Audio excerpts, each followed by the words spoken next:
ఎదగాలంటే విజయవాడ ఎన్నాళ్ళు పట్టుద్దయ్యా? 50 ఏళ్ళు 60 ఏళ్ళు పట్టుద్ది. పట్టని మరి బాధే ఉంది. ఇప్పుడు శిశువు పుట్టగానే నా అడుగులేస్తాడా? పుట్టగానే పాకుతాడు, అంబాడుతాడు, కింద పడతాడు, పైన పడుతుంది వీడియోలో. ఇది మనం మాట్లాడేది మంచిదే. మంచిది పడితే ఏమవుతుంది?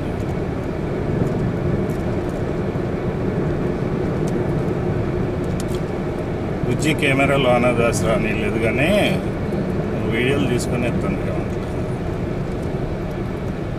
నేను కూడా తీసుకొని ఏమన్నా తెలవదు కదా. ఒకసారి చెప్పారు వాళ్ళు ఈ తన మీద వచ్చి తీసుకొని రావాలి. 9ంటికి ఎక్కుద్ది, ఇంకో గంటలో ఎక్కుద్ది. 9ంటికే లోన తొలుతున్నాడు అంటే కాదు, 8:30కేనంట లోపల కూర్చోబెడుతున్నాడు. వెళ్ళేటప్పుడు కాల్ చేస్తాను. ఇంకా అదే